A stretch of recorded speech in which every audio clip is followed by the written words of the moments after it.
안녕하세요. 김현준입니다. 모두는 아니더라도 대다수가 행복한 세상이 왔으면 좋겠네요. 저는 사실 종교는 없습니다. 하지만 누군가에게 간절히 바라봅니다. 청취자 여러분을 빨리 만날 수 있기를. 디스크리아키 배쳤습니다. 네, 다시 만날 날까지 안녕히 계십시오. 배철수의 음악 캠프, 배철수 씨가 MBC 파업에 동참하기 위해 마이크를 내려놓으며 남긴 클로징입니다. 무려 만 33일째 이어져 온 음악방송을 멈추게 한 건 누구인가? 그 당사자 중 한 사람인 김장겸 사장이 어제 고용노동부 서울 서부지청에 출석해서 이렇게 말했습니다. 공영언론 수정으로 언론 자유와 방송 독립을 어떻게 지킬까 고민이 많았다. 이거 본인이 무너지면 자유한국당이 무너진다고 했다는 분이 할 말은 아니지 않습니까? 배철수 씨의 빠른 복귀를 응원합니다. 김원준 생각이었습니다.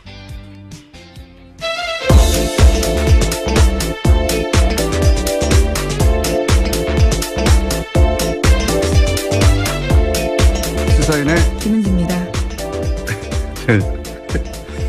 제 웃음이 터진 게 방송을 시작하려고 그러는데 앞에 이제 오늘 문자창이 있거든요. 예. 거기 보니까 안민석 의원님 오늘 방송 너무 좋았어요. 아직 시작도 안 했는데.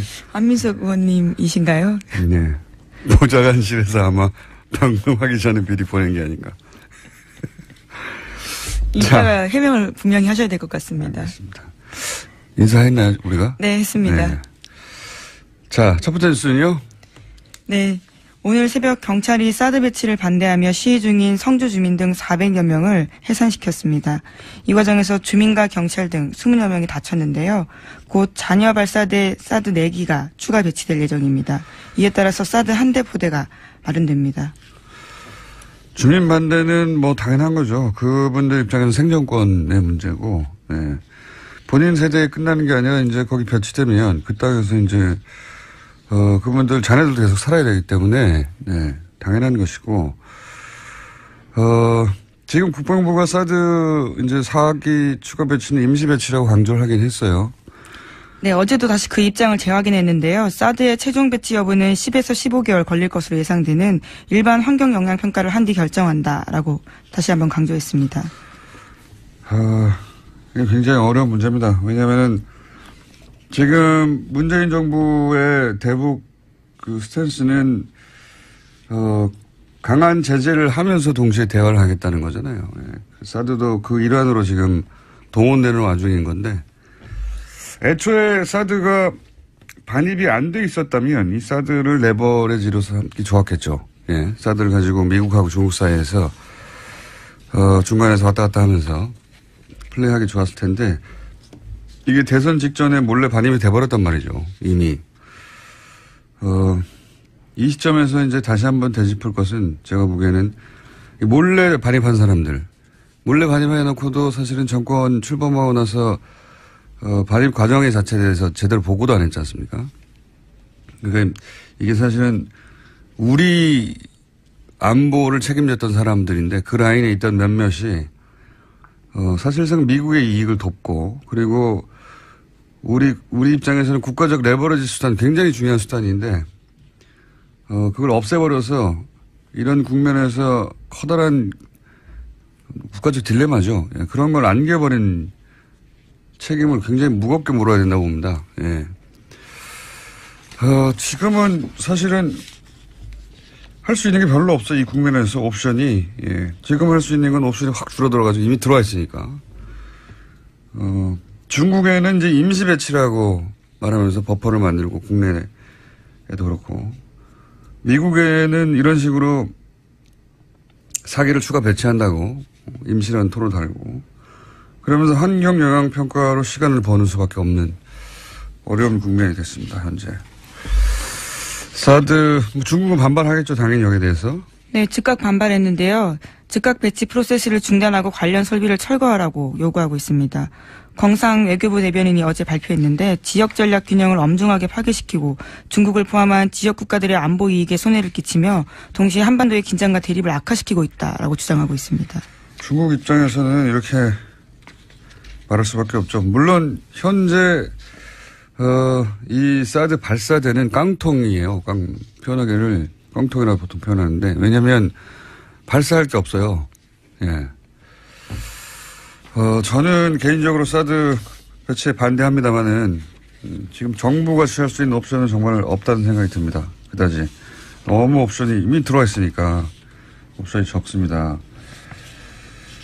자, 여기서 그 문재인 대통령은 이제 푸틴 대통령과 만나서 이거 어떻게 풀어보겠다고 또 대화를 했는데 그게 쉽지는 않을 것 같죠? 예. 네, 어제 정상회담이 있었습니다. 북핵 문제가 아무래도 가장 큰 이슈였는데요. 북핵 문제를 조속히 풀어야 한다는 데는 뜻을 함께 했습니다. 하지만 방법론이 달랐던 건데요. 문재인 대통령은 대북 제재 강도를 높여야지 북한을 대화의 길로 이끌 수 있다면서 대북 원유 공급 중단에 협조해달라고 요청했습니다. 그러나 푸틴 대통령은 원유 공급을 중단할 경우에 민간 피해가 발생할 수 있다면서 부정적인 태도를 보였습니다. 그 뭐 당연하겠죠. 지금은 단순히 뭐 우리와 러시아의 관계가 아니라 한미일 3국하고 중로북 3국 이게 전선이 만들어진 셈이거든요. 사실은 일정 정도. 그런 전선에서 러시아가 북한을 압박해버리면 이 전선이 자기들도 무너지는 건데 그쪽에서 그럴 수 없겠죠. 당연히. 게다가 어제도 잠깐 얘기했지만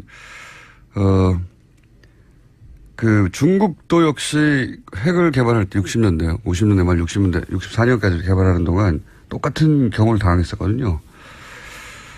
그리고 또 이런 것도 있어요. 그러니까 중국이 바라보는 북한은 자신들이 6.25 때 사람을 보냈지 않습니까? 일종의 혈맹 관계라고 볼 수 있는 거죠. 좋은 말로 표현하면 혈맹이고 실제로 자기들은 이 지역이 미국에 의해서 주도되는 걸 막기 위해서 자신들의 사람들 수십만을 보내고 많은 사람이 여기서 죽고 간신히 지켜낸 자신들의 뒷마당 같은 거란 말이죠. 예.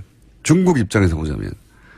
자기들이 이렇게 어렵게 확보한 뒷마당인데 이걸 미국이 압박한다고 해서 중국과의 관계, 중국이 북한과의 관계도 다 버리고 그럴 수는 없다는 인식이 또 있어요. 오랫동안 자신들이 지켜온, 자기들이 뭐랄까 피를 뿌려서 지켜온 뒷마당이다. 이런 인식이 중국한테는 있기 때문에 굉장히 어려운 문제인 것 같습니다. 이런 어려운 국면에 사드까지 이 땅에 들어와 있으니까 이미 그것도 대선 기간 동안 몰래 들어와 있으니까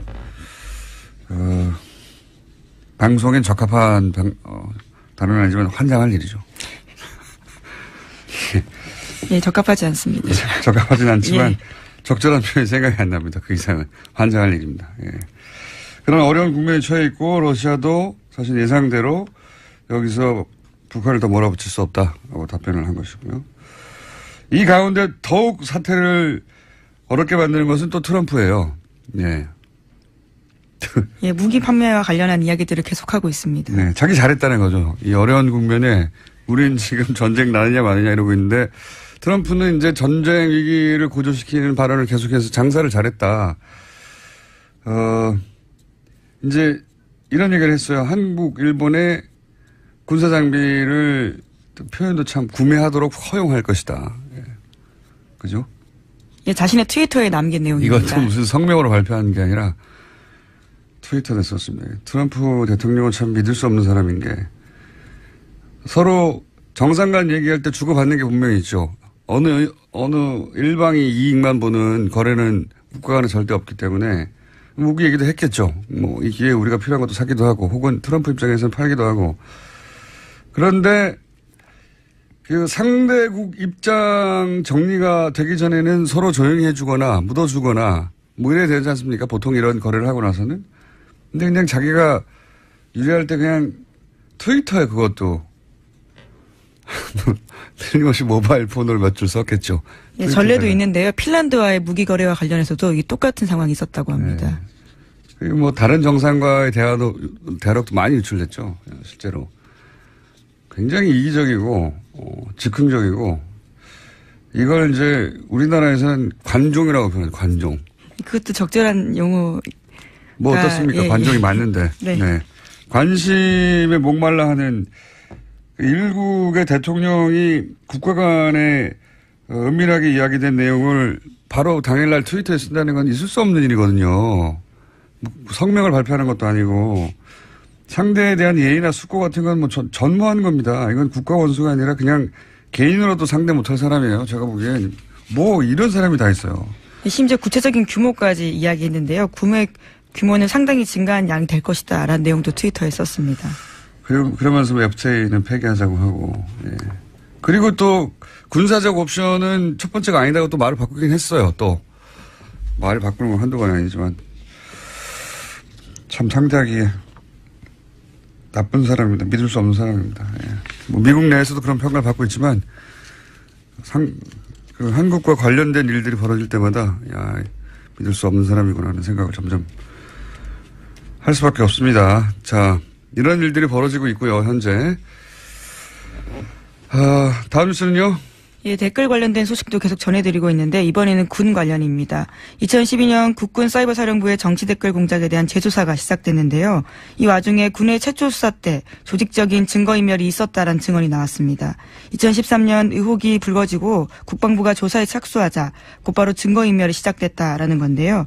한번 폭로한 적이 있는 김기현 씨, 그러니까 댓글 부도인 심리전단의 당시 총괄계획과장을 지냈던 사람의 증언입니다. 이걸 이제 수사를 하려고 했더니 증거를 인멸하기 시작했다는 증언인데 요 증언은 저희가 KBS 취재를 했던 해당 기자가 3부에 나와서 잠깐 직접 전하기로 하겠습니다. 자, 다음 뉴스는요. 네, 관련된 뉴스가 또 있는데요. 사이버사가 2012년 2월 달에 김관진 당시 국방부 장관 결재를 받아서 A4 용지 5장 분량의 2012년 사이버전 작전 지침을 청와대에 보고했다라는 내용입니다.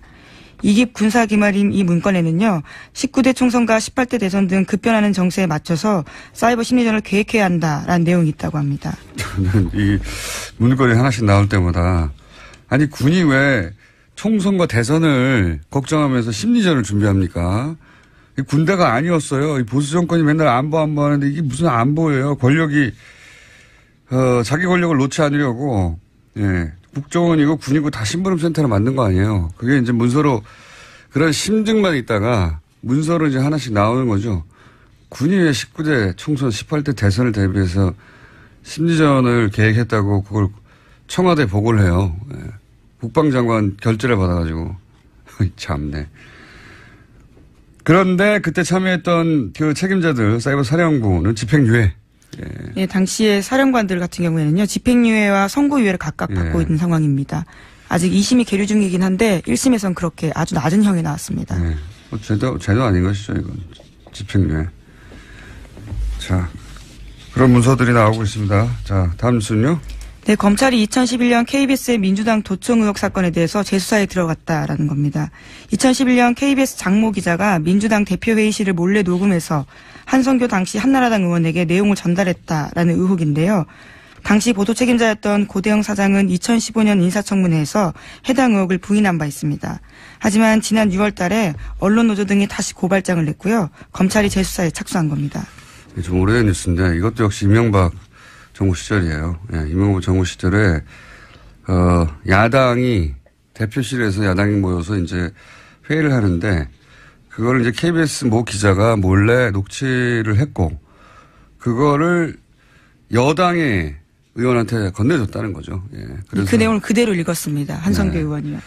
그래서 이게 도대체 어떻게 알았냐 하다 보니 뭐 그때 뭐 벽치기라는 얘기도 나오고 예, 벽치기라는 건 기자들이 이제 못 들어가니까 벽에다가 귀를 대고 원시적인 방법으로 아주 귀가 좋아야지만 가능한 내용이죠. 그렇게 했다가 결국은 알고 봤더니 이제 몰래 녹취를 한 것으로 드러났는데 증거가 없다고 해서 무혐의가 됐죠 그때는. 그러니까 뭐 앞에 이어지는 뉴스라고 봐요. 예.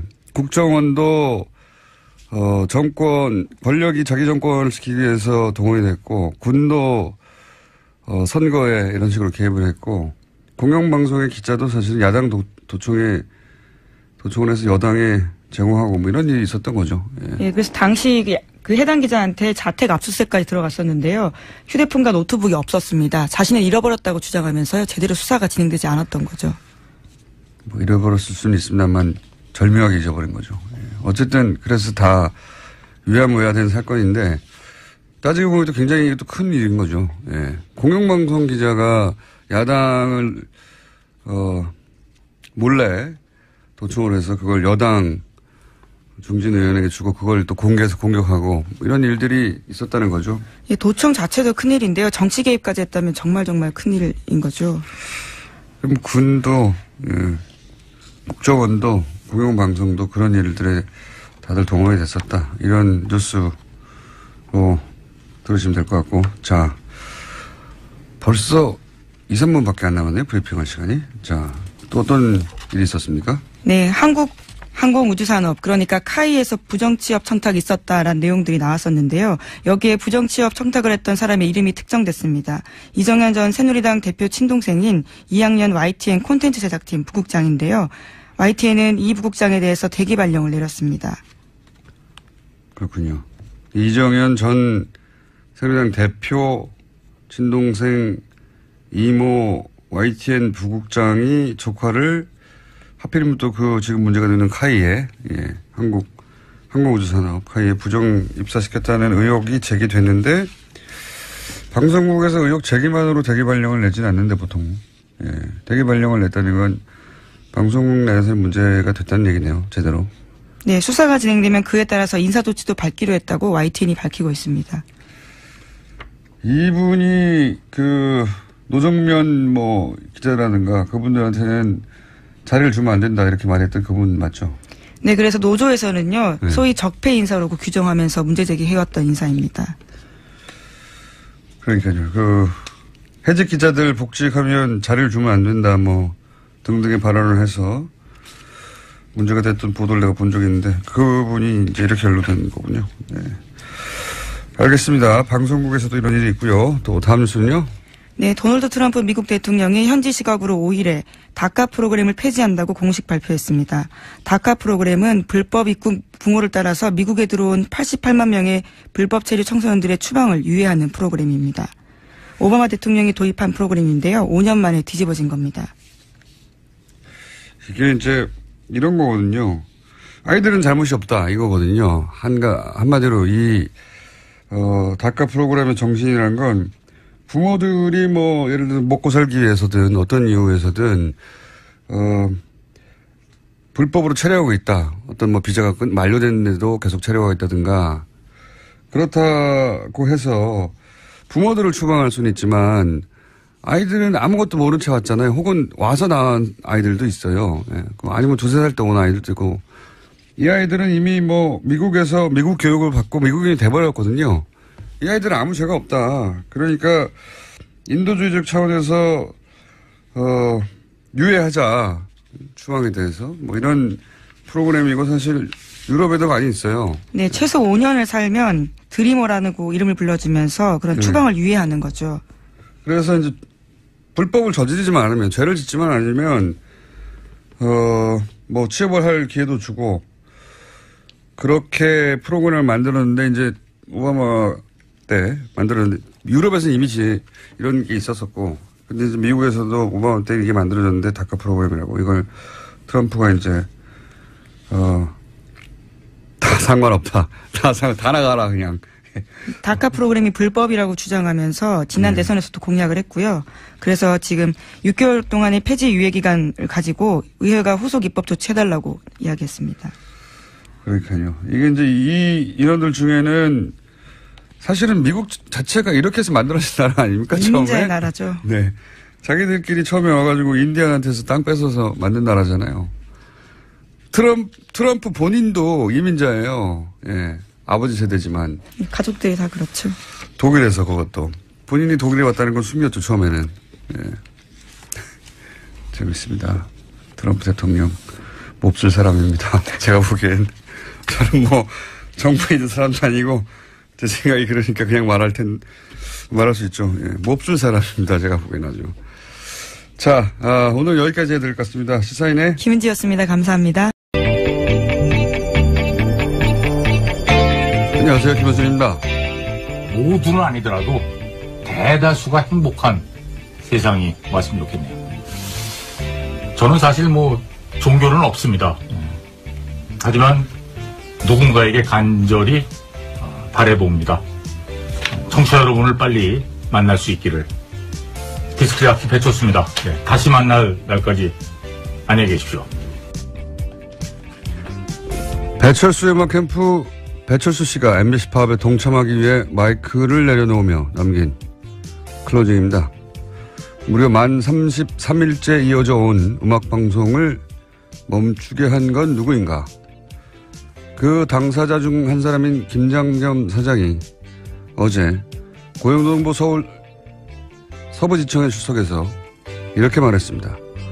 공영언론 수정으로 언론 자유와 방송 독립을 어떻게 지킬까 고민이 많았다.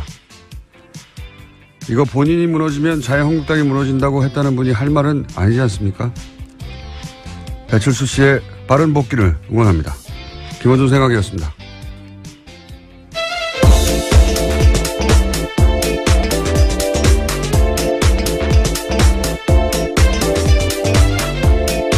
시사인의 김은지입니다.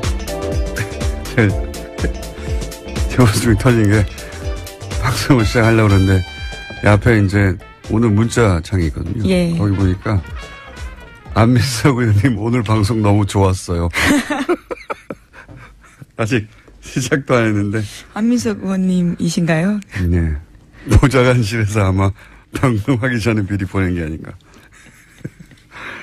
이게 사실은 우리 안보를 책임졌던 사람들인데 그 라인에 있던 몇몇이 사실상 미국의 이익을 돕고 그리고 우리 입장에서는 국가적 레버리지 수단 굉장히 중요한 수단인데 그걸 없애버려서 이런 국면에서 커다란 국가적 딜레마죠. 예, 그런 걸 안겨버린 책임을 굉장히 무겁게 물어야 된다고 봅니다. 예. 지금은 사실은 할 수 있는 게 별로 없어. 이 국면에서 옵션이. 예. 지금 할 수 있는 건 옵션이 확 줄어들어가지고 이미 들어와 있으니까. 중국에는 이제 임시 배치라고 말하면서 버퍼를 만들고 국내에도 그렇고 미국에는 이런 식으로 사기를 추가 배치한다고 임시라는 토를 달고 그러면서 환경 영향 평가로 시간을 버는 수밖에 없는 어려운 국면이 됐습니다. 현재. 사드 중국은 반발하겠죠. 당연히 여기에 대해서. 네, 즉각 반발했는데요. 즉각 배치 프로세스를 중단하고 관련 설비를 철거하라고 요구하고 있습니다. 광상 외교부 대변인이 어제 발표했는데 지역 전략 균형을 엄중하게 파괴시키고 중국을 포함한 지역 국가들의 안보 이익에 손해를 끼치며 동시에 한반도의 긴장과 대립을 악화시키고 있다라고 주장하고 있습니다. 중국 입장에서는 이렇게 말할 수밖에 없죠. 물론 현재 이 사드 발사대는 깡통이에요. 표현하기를 깡통이라고 보통 표현하는데 왜냐하면 발사할 게 없어요. 예. 저는 개인적으로 사드 배치에 반대합니다만은 지금 정부가 취할 수 있는 옵션은 정말 없다는 생각이 듭니다. 그다지 너무 옵션이 이미 들어와 있으니까 옵션이 적습니다. 자, 여기서 중국과의 관계, 중국이 북한과의 관계도 다 버리고 그럴 수는 없다는 인식이 또 있어요. 오랫동안 자신들이 지켜온 자기들이 뭐랄까 피를 뿌려서 지켜온 뒷마당이다. 이런 인식이 중국한테는 있기 때문에 굉장히 어려운 문제인 것 같습니다. 이런 어려운 국면에 사드까지 이 땅에 들어와 있으니까 이미 그것도 대선 기간 동안 몰래 들어와 있으니까 방송엔 적합한 단어는 아니지만 환장할 일이죠. 예, 적합하지 않습니다. 적합하진 않지만 예. 적절한 표현이 생각이 안 납니다. 그 이상은 환장할 일입니다. 예. 그런 어려운 국면에 처해 있고 러시아도 사실 예상대로 여기서 북한을 더 몰아붙일 수 없다라고 답변을 한 것이고요. 이 가운데 더욱 사태를 어렵게 만드는 것은 또 트럼프예요. 예. 예, 무기 판매와 관련한 이야기들을 계속하고 있습니다. 네, 자기 잘했다는 거죠. 이 어려운 국면에 우린 지금 전쟁 나느냐 마느냐 이러고 있는데 트럼프는 이제 전쟁 위기를 고조시키는 발언을 계속해서 장사를 잘했다. 이제 이런 얘기를 했어요. 한국, 일본의 군사 장비를 표현도 참 구매하도록 허용할 것이다. 예. 그죠? 예, 자신의 트위터에 남긴 내용입니다. 이것도 무슨 성명으로 발표한 게 아니라 트위터에 썼습니다. 트럼프 대통령은 참 믿을 수 없는 사람인 게 서로 정상 간 얘기할 때 주고받는 게 분명히 있죠. 어느 일방이 이익만 보는 거래는 국가 간에 절대 없기 때문에 무기 얘기도 했겠죠. 뭐 이 기회에 우리가 필요한 것도 사기도 하고 혹은 트럼프 입장에서는 팔기도 하고. 그런데 그 상대국 입장 정리가 되기 전에는 서로 조용히 해주거나 묻어주고. 이따가 해명을 분명히 하셔야 될 것 같습니다. 알겠습니다. 인사했나요, 우리가? 네, 했습니다. 네. 자, 첫 번째 뉴스는요? 네. 오늘 새벽 경찰이 사드 배치를 반대하며 시위 중인 성주 주민 등 400여 명을 해산시켰습니다. 이 과정에서 주민과 경찰 등 20여 명이 다쳤는데요. 곧 잔여 발사대 사드 4기가 추가 배치될 예정입니다. 이에 따라서 사드 한 대 포대가 마련됩니다.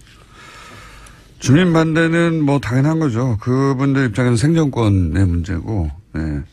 본인 세대에 끝나는 게 아니라 이제 거기 배치되면 그 땅에서 이제 그분들 자녀들도 계속 살아야 되기 때문에, 네, 당연한 것이고, 지금 국방부가 사드 이제 4기 추가 배치는 임시 배치라고 강조를 하긴 했어요. 네, 어제도 다시 그 입장을 재확인했는데요. 사드의 최종 배치 여부는 10에서 15개월 걸릴 것으로 예상되는 일반 환경 영향 평가를 한 뒤 결정한다라고 다시 한번 강조했습니다. 이게 굉장히 어려운 문제입니다. 왜냐하면은 지금 문재인 정부의 대북 그 스탠스는 강한 제재를 하면서 동시에 대화를 하겠다는 거잖아요. 예. 사드도 그 일환으로 지금 동원되는 와중인 건데 애초에 사드가 반입이 안 돼 있었다면 이 사드를 레버리지로서 함께 좋았겠죠. 예. 사드를 가지고 미국하고 중국 사이에서 중간에서 왔다 갔다 하면서 플레이하기 좋았을 텐데 이게 대선 직전에 몰래 반입이 돼버렸단 말이죠. 이미. 이 시점에서 이제 다시 한번 되짚을 것은 제가 보기에는 몰래 반입한 사람들. 몰래 반입해놓고도 사실은 정권 출범하고 나서 반입 과정의 자체에 대해서 제대로 보고도 안 했지 않습니까? 그러니까 그 문재인 대통령은 이제 푸틴 대통령과 만나서 이거 어떻게 풀어보겠다고 또 대화를 했는데 그게 쉽지는 않을 것 같죠? 예. 네, 어제 정상회담이 있었습니다. 북핵 문제가 아무래도 가장 큰 이슈였는데요. 북핵 문제를 조속히 풀어야 한다는 데는 뜻을 함께 했습니다. 하지만 방법론이 달랐던 건데요. 문재인 대통령은 대북 제재 강도를 높여야지 북한을 대화의 길로 이끌 수 있다면서 대북 원유 공급 중단에 협조해달라고 요청했습니다. 그러나 푸틴 대통령은 원유 공급을 중단할 경우에 민간 피해가 발생할 수 있다면서 부정적인 태도를 보였습니다. 그 뭐 당연하겠죠. 지금은 단순히 뭐 우리와 러시아의 관계가 아니라 한미일 3국하고 중로북 3국 이게 전선이 만들어진 셈이거든요. 사실은 예, 일정 정도. 그런 전선에서 러시아가 북한을 압박해버리면 이 전선이 자기들도 무너지는 건데 그쪽에서 그럴 수 없겠죠. 당연히. 게다가 어제도 잠깐 얘기했지만 그 중국도 역시 핵을 개발할 때 60년대, 50년대 말 60년대, 64년까지 개발하는 동안 똑같은 경우를 당했었거든요. 그리고 또 이런 것도 있어요. 그러니까 중국이 바라보는 북한은 자신들이 6.25 때 사람을 보냈지 않습니까? 일종의 혈맹 관계라고 볼 수 있는 거죠. 좋은 말로 표현하면 혈맹이고 실제로 자기들은 이 지역이 미국에 의해서 주도되는 걸 막기 위해서 자신들의 사람들 수십만을 보내고 많은 사람이 여기서 죽고 간신히 지켜낸 자신들의 뒷마당 같은 거란 말이죠. 예. 중국 입장에서 보자면. 자기들이 이렇게 어렵게 확보한 뒷마당인데 이걸 미국이 압박한다고 해서